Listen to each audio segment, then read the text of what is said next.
Edelman is a Hall of Famer? It's kind of crazy. It's kind of crazy. Look how you looking at the ground. You upset at this take? Kind of crazy. Here's what I will do. What? Because so many people say, how you going to disrespect Julian Edelman? Can we reframe this? Ooh. I'm not going to disrespect Hall of Famers by saying Julian Edelman is a Hall of Famer. Rather than looking at this like you disrespecting Edelman, I'm not going to disrespect those who are in the Hall by saying Julian Edelman should be in the Hall. Because being in the Hall of Fame, what we've learned is it's not just what you do in the regular season. It can't just be that. It's also about what you do in the postseason for just about everybody except a few individual quarterbacks, some people like that. So if that's the case, we should be able to flip that on its head. Okay. It's not just what you do in the postseason.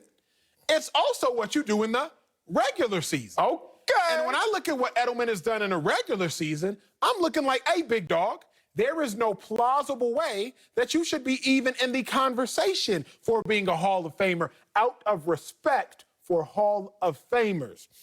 Let's put some context on this if we shall. We don't ever say that Wes Welker should be a Hall of Famer. We don't ever say that. And he was a beast. He's a beast. Really good player. But you can be a great player and not be a Hall of Famer. You can. That's perfectly fine. There's no slight. Thank you. You're welcome. So shall we compare Wes Welker to Julian Edelman? Shall we? Because Wes Welker has 2 first-team All-Pros. Wes Welker went to 5 Pro Bowls. Wes Welker led the league in receiving yards 3 times. Wes Welker had 300 more catches than Edelman, and he had 3,000 more yards, plus 14 more touchdowns than Edelman. And we have never fixed our lips to say Wes Welker should be a Hall of Famer. Why have we not? Because Wes didn't win any Super Bowls. Well, he didn't win the Super Bowls like Edelman won Super Bowls. But it's just because Wes joined the Patriots during the drought and Edelman joined the Patriots during the harvest. That's the difference. I'm not going to knock Wes, and I'm not going to overly praise Edelman.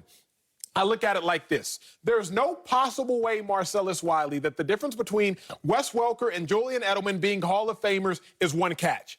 Because Wes Welker dropped a pivotal catch that would have won them a Super Bowl against the Giants, if you all remember. And Edelman made a pivotal catch against the Falcons that won them a Super Bowl.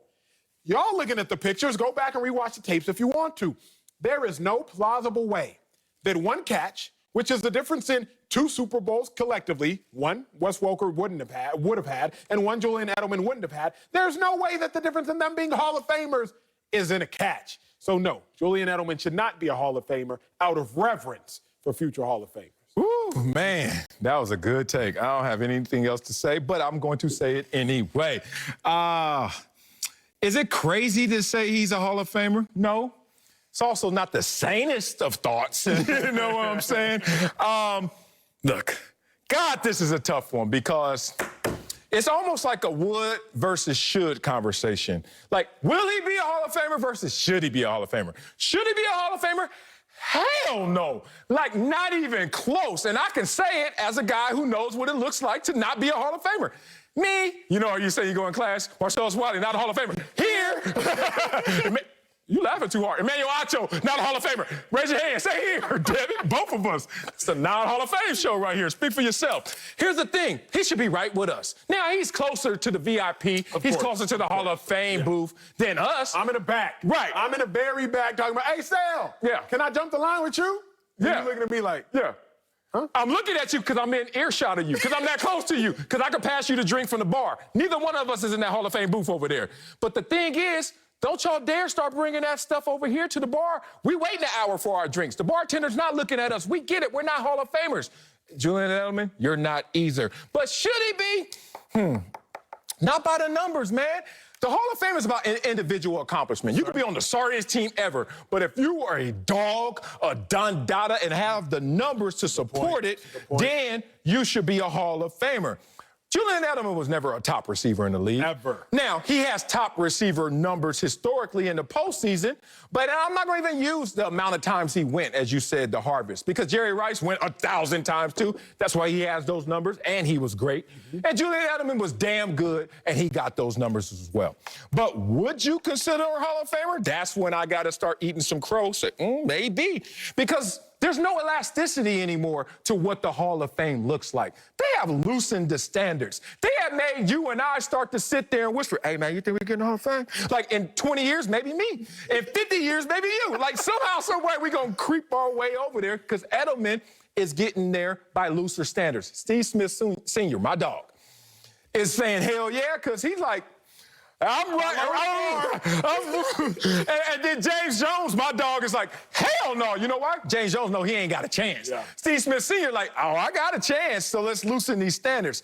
Interesting how this is all playing out. Got to bring in our own non-NFL Hall of Famer, wide receiver, Fox NFL analyst, Greg Jennings, but he is a Super Bowl champion. So, Greg, is it crazy to say Edelman is a Hall of Famer?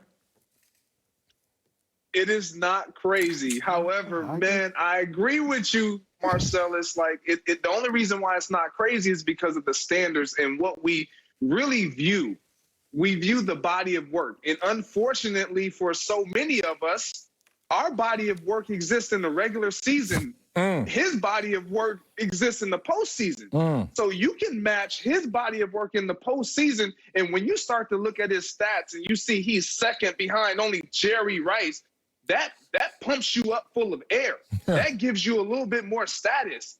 But when you do what Acho is talking about, when you flip that thing upside down and you just look at his numbers in the regular season, and you do a blind assessment and you show somebody his numbers, you're like, is this a Hall of Famer? Every single one, 100 out of 100 people are going to say, absolutely not. Yeah. You line them up next to Hines Ward, next to Wes Welker, next to so many other guys who aren't in.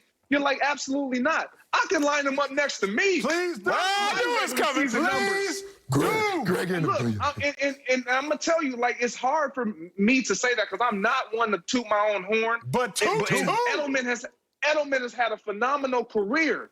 But let's be honest, hey, Acho, Marcellus. G, let me take it from here, G. Hold on. Because, I don't want to hear you and he here. Because Greg Jennings got 64 touchdowns in his career. How many Edelman have? 36. By my math, Greg Jennings got just about double. Because Greg Jennings got 8,300 receiving yards in his career. How many Edelman have? 6,800. Somebody got to make that make sense. Greg Jennings got 2 Pro Bowls in his career. How many Edelman have? None. So I even got one, damn it. Greg got a Super Bowl. Edelman got a couple Super Bowls. If Edelman in the Hall of Fame, if he is, then all of a sudden, somebody got to have a conversation about my dog, Greg Jennings. I'll be the one to have that conversation. But if Greg got